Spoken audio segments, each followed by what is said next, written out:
మన కాకినాడ సీపోర్ట్ వ్యవహారం ఏ విధంగా జరుగుతుందో అందరూ గమనిస్తూనే ఉన్నారు. చంద్రబాబు నాయుడు గారు అధికారంలోకి రావడం కోసం అనేకమైనటువంటి వాగ్దానాలు సాధ్యాసాధ్యాలను చూడకుండా ఏ విధంగా అయినా సరే జగన్మోహన్ రెడ్డి గారిని ఓడించి అధికారంలోకి రావాలనేటువంటి ఏకైక దృక్పథంతో సాధ్యాసాధ్యాలను కోశాగారం యొక్క దాని కెపాసిటీని చూసుకోకుండా విచ్చలవిడిగా వాగ్దానాలు ఇచ్చారు. ఆ వాగ్దానాల్లో ఏ ఒక్క వాగ్దానాన్ని నెరవేర్చక ప్రజల్ని మభ్యపెడుతూ ఉంటే ప్రజల్లో తీవ్రమైనటువంటి వ్యతిరేకత వస్తున్న సందర్భాన్ని పురస్కరించుకొని రకరకాల డైవర్షన్స్ చంద్రబాబు నాయుడు గారు ఆయన కూటమి ప్రభుత్వం చేస్తున్నది. మొన్నటిదాకా తిరుపతి లడ్డు గురించి చాలా పెద్ద కథనే నడిపారు. ఏమీ లేకపోయినా దాన్ని చాలా పెద్ద జాతీయ స్థాయిలో జగన్మోహన్ రెడ్డి గారు ఏదో కల్తీ నెయ్యితో లడ్డూ తయారు చేశారనేటువంటి ఒక విష ప్రచారాన్ని చేశారు. ప్రజలు ఎవరు నమ్మలేదు. మళ్ళా ఇవాళ ఒక కొత్త విష ప్రచారాన్ని బయటకు తీసుకొచ్చారు. అదేమిటంటే కాకినాడ సీపోర్ట్లో అరవిందో ఇంటర్నేషనల్ కంపెనీ 41% వాటాలను కొనుక్కుంటే, పరస్పర అంగీకారంతో కొనుక్కుంటే దీనికి అంతా కారణం జగన్మోహన్ రెడ్డి గారు, సుబ్బారెడ్డి గారు, సాయిరెడ్డి గారు, సుబ్బారెడ్డి గారి కుమారుడు, సాయిరెడ్డి గారి అల్లుడు, వీళ్ళందరూ కలిసి గొంతు మీద కత్తి పెట్టి ఈ అగ్రిమెంట్ చేయించారని ఆఫ్టర్ 4.5 years ఇవాళ బయటకు తీసుకొచ్చి రాద్ధాంతం చేసేటటువంటి ప్రయత్నం చేస్తున్నారు. సింపుల్. చంద్రబాబు నాయుడు గారి మూఢసాపరండి అనేక సందర్భాల్లో రాజశేఖర రెడ్డి గారు చెప్పారు, మొన్న జగన్మోహన్ రెడ్డి గారు చెప్పారు. చాలామందికి తెలుసు కూడా. తాను చెయ్యాలనుకున్న దాన్ని ముందు ఎవరి చేతో పత్రికల్లో కదిపించటం, పచ్చరాతలు రాయించటం, తర్వాత ఏదో జరిగిపోయిందని రోజు ఒక కథనం. కాకినాడ సీపోర్టు గురించి కూడా మొన్నటిదాకా ఏమీ తెలియనట్టుగా ఉన్నటువంటి ఈనాడు పత్రిక కానీ వారికి సంబంధించినటువంటి పత్రికలు కానీ పుంఖాలుగా కథలు రాస్తూ ఉన్నారు.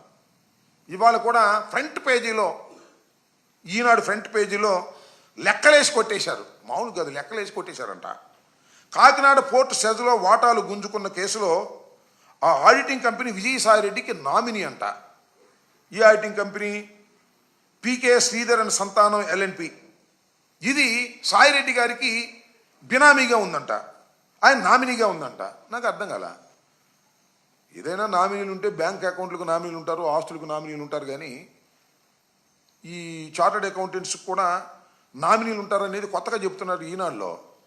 విజయసాయిరెడ్డి గారు ఈజ్ ఎ సర్టిఫైడ్ ఆడిటర్. ఆయనకి విస్తృతంగా పరిచయాలు ఉంటే ఉండొచ్చు. అందువల్ల ఆయన నామినీ అంట, ఆయన చెబితే చేసిందంట. ఇట్లాంటి కట్టుకథలు ఆ రోజున ఏమయ్యారని అడుగుతా ఉన్నా. ఆ రోజు మీరు రాసినట్టుగా లేరు ఆ రోజు జరిగినప్పుడు. ఇవాళ మాత్రం మీరు ఇలాంటివి రాస్తారు. ఏమంటారు దీనిలో? వాళ్ళ చేత ఆడిటింగ్ చేయించి ప్రభుత్వానికి 965 కోట్ల రూపాయలు కట్టాల్సి వచ్చిందని చెప్పి మళ్ళీ ఈ వాటాలు అయిపోయిన తర్వాత దాన్ని తగ్గించేసి కేవలం 9 కోట్ల రూపాయలే చూపించారు. ఇదంతా కూడా పెద్ద నాటకం అని ఒక కథ అల్లేటటువంటి ప్రయత్నం చేస్తున్నారు. నేను మనవి చేస్తున్నా, ఇవాళ ఏ కంపెనీ అయినా, అది ప్రభుత్వ సంస్థ అయినా మరొకటైనా, ఆడిటింగ్ ప్రతి సంవత్సరం జరుగుతూ ఉంటుంది. అలాగే సీపోర్టు సంబంధించి కాకినాడ సీపోర్టు కూడా ప్రతి సంవత్సరం లాగానే ఆ సంవత్సరం జరిగి ఉండొచ్చు. జరిగితే ఇదిగో ఇవి ఉన్నాయని చెప్పేసి వాళ్ళు బయట పెట్టచ్చు. ఆ బయట పెట్టిన తర్వాత ఎక్స్ప్లెనేషన్ అడుగుతారు. ఎక్స్ప్లెనేషన్లో సాటిస్ఫై అయిన తర్వాత కొన్ని తొలగిస్తారు.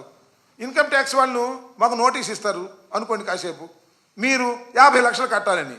ఎందుకు కట్టాలండి అని మన ఆడిటరు ఇదిగో దీనికింత అని వివరణ ఇచ్చిన తర్వాత 50 లక్షలు కాదులండి, 3 లక్షలు 4 లక్షలు అయింది, 10 లక్షలు అయింది కట్టండి అంటారు. ఇది సర్వసాధారణంగా జరుగుతున్నటువంటి అంశం.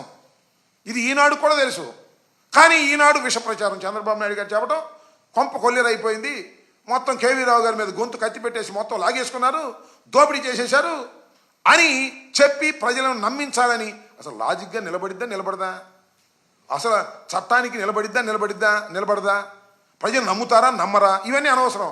రాసేద్దాం, నమ్మేవాళ్ళు నమ్ముతారు, నమ్మని నమ్మరు అనేటువంటి ఒక పద్ధతుల్లో ఈనాడు పత్రిక చేస్తున్నటువంటి వ్యవహారం. చాలా సందర్భాలు తెలుగుదేశం వాళ్ళు అంటారు, సాక్షి పత్రికలు ఏమైనా రాస్తే సాక్షి అవినీతి పత్రిక, అవినీతి డబ్బుతో పెట్టారు, జగన్మోహన్ రెడ్డి గారు ఏం చెప్తే అది రాస్తుంది అని.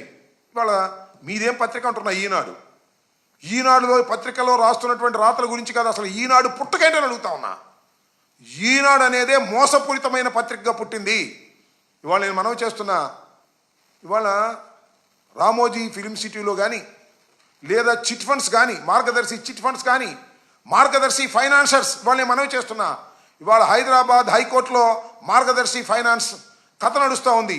రామోజీరావు గారు చట్ట విరుద్ధంగా డిపాజిట్లు సేకరించాడు అనేది చాలా స్పష్టంగా ఇవాళ ఆర్గ్యుమెంట్ జరుగుతూ ఉన్నాయి. ఉండవల్లి అరుణ్ కుమార్ గారు వేసిన పిటిషన్లో. అంత అవినీతి పత్రిక మీది ఈ పత్రిక. చంద్రబాబు నాయుడు గారు కాపాడుతున్నటువంటి పత్రిక ఇది. చంద్రబాబు నాయుడు గారి కోసం కథలు రాసే పత్రిక ఇది. అలాంటి పత్రిక మీద, పత్రికలో ఇవాళ పుంఖాలుగా సాయిరెడ్డి గారి మీద, వాళ్ళ మీద, వీళ్ళ మీద పరస్పర అంగీకారంతో 41.12% తీసుకుని మార్పు చేసుకుని ఆర్ఓసి దగ్గర వీటన్నిటి దగ్గర కూడా మార్పు చేసుకుని ఓ చట్టబద్ధత పొందినటువంటి దాన్ని ఇవాళ అధికారంలోకి రాగానే ఆ కేవీలోని బొట్టు రావడం, అబ్బాయి నువ్వు కంప్లైంట్ ఇవ్వడం, నీకేం కావాలో చేసి పెడతామని చెప్పడం, లేదా బెదిరించడం, లేదా బొట్లో వేసుకోవటం. అదేమంటే మావాడు కాబట్టి వేసుకోవడం, ఆయన మీద కంప్లైంట్ ఇవ్వడం, రిజిస్టర్ చేయటం, లుకౌట్ నోటీస్ ఇవ్వటం, వీలైతే అన్నలు లోపల చేస్తామని బెదిరించడం. This is the blackmailing politics Chandrababu Naidu garu ఆడుతున్నారు. దాహం తీరలా ఆయనకి. ఇన్ని కోట్లు సంపాదించినా, ఇన్ని ఆస్తులు సంపాదించినా దాహం తీరలా. జగన్మోహన్ రెడ్డి గారి మనుషులు కానీ, జగన్మోహన్ రెడ్డి గారికి సన్నిహితంగా ఉండేవాళ్ళు కానీ, ఆయన సామాజిక వర్గానికి సంబంధించిన వారు కానీ డబ్బులు సంపాదించుకుంటే సహించకూడదు. వాళ్ళు సంపాదించుకుంటే రేపు ఏదైనా మన అధికారానికి ఇబ్బంది వస్తుందనేటువంటి ఉద్దేశంతో నేను మనవి చేస్తున్నా. 500 కోట్ల రూపాయలు ఇచ్చారండి ఈ అగ్రిమెంట్ చేసుకున్నప్పుడు. 41.12కి 500 కోట్లు, 949 కోట్ల రూపాయలు ఇచ్చి చేసుకుని ఊరిని అబ్బాపురిగా చేసుకోలేదే, అన్నీ అయిపోయినాయే. ఆ తర్వాత మళ్ళీ వాళ్ళ మేము అధికారంలోకి వచ్చాం కాబట్టి ఈ కేసులు తోడదాం, ఈ ప్రాపర్టీస్ డిస్ప్యూట్స్ తేల్దాం, ఇబ్బంది పెడదాం, వీలుంటే నొక్కేద్దాం. నొక్కటం మీ వల్ల కాదని కూడా ఈ సందర్భంగా నేను మనవి చేస్తున్నా. అదేమంటే PKL Sridhar and company and సంతానం ఎల్ఎల్పి ఇదేదో బినామీ కంపెనీ అనో లేకపోతే సాయిరెడ్డి గారి సొంత కంపెనీ లాగా చెప్పేటటువంటి పరిస్థితులు మీరు తీసుకొస్తున్నారు. చాలా దుర్మార్గంగా చంద్రబాబు నాయుడు గారు ఈనాడు, పచ్చపత్రికలు వారికి ఉన్న బలాన్ని ఉపయోగించేటువంటి కార్యక్రమం చేస్తున్నారు.